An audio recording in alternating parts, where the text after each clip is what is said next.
Okay, it's 1:15 on Monday.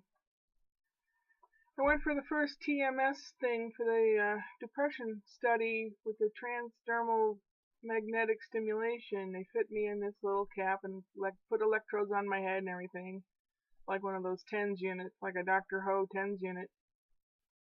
And she tried zapping me a few times just to see how strong she could get it, and then she goes, okay, we'll begin now. And it was like someone going, like when you do this to someone's head. It felt like that right up in here. It hurt real bad. From 1 to 10, 10 being really incredible, it was 9, 9.5. It was terrible. And I started thinking about all the stuff that's going on in my life and how it would not be an accurate depression study for them, for one thing. And it's a lot of trouble to go down there and get all hooked up, and it's a lot of, gas and time of which I don't have much of these days. So I started crying. She said, "You crying because it hurts?" I said, "That and because I can't do this. I quit. It's too much."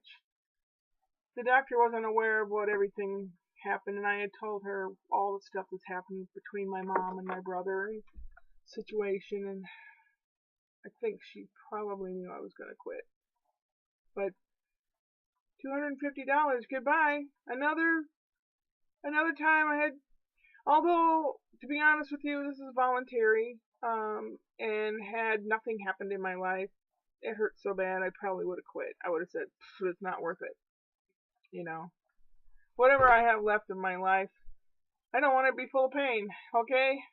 If it doesn't have to be. So I quit. Only quit 2 other times in my life. I quit a caretaking job when the guy was just trying to dick me around and pay me less and make me come in for 10 minutes for $10 and travel halfway across the county, and I said, not worth it. I quit. And the look on his face was like he didn't understand. Really? And what else? I think I might have quit another job. Maybe not. Maybe that's the only thing I ever did really quit. I mean, as in the way of jobs. Yeah, I think this is the second money-making thing that I actually said I quit. Other money-making adventures that I've missed out on were also due to my brother and my mother, for various other reasons. It just blows my mind, It's like, if there is a God, he's an asshole. Why would he let his people that he fashioned after himself supposedly suffer so? I don't mean this is nothing compared to people in war-torn countries, but why? Why would he allow that to happen? And I know Bible thumpers will come up with some kind of an excuse and some kind of a reason why.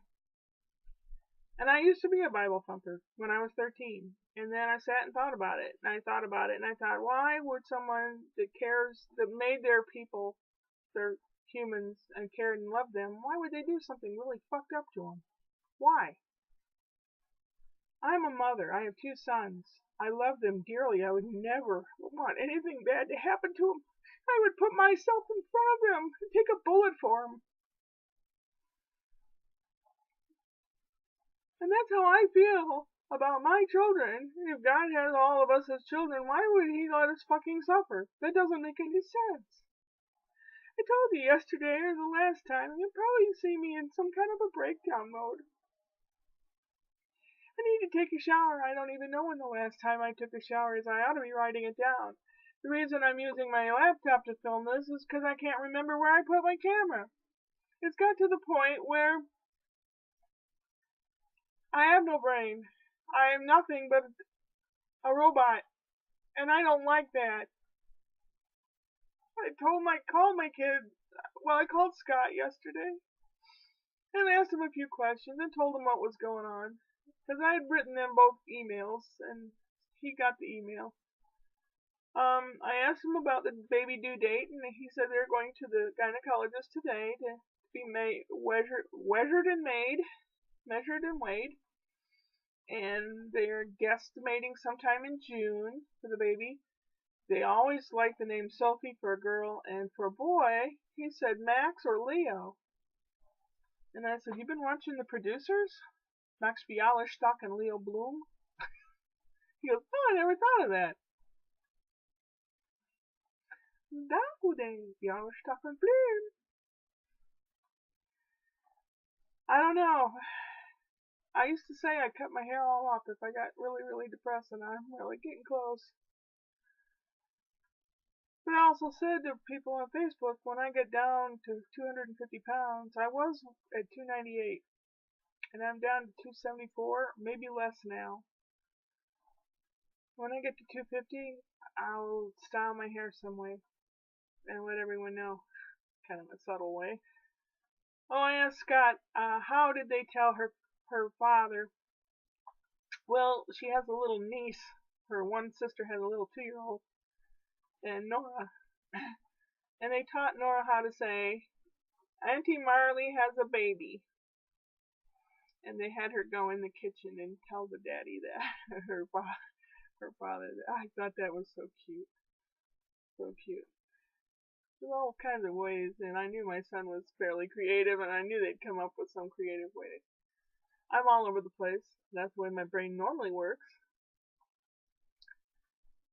Wednesday, I go to the shrink at 1 o'clock, and I think it was just basically to see if I have clinical depression or what's going on, and hopefully I will ask about being tested for being on the spectrum or where I am on the spectrum.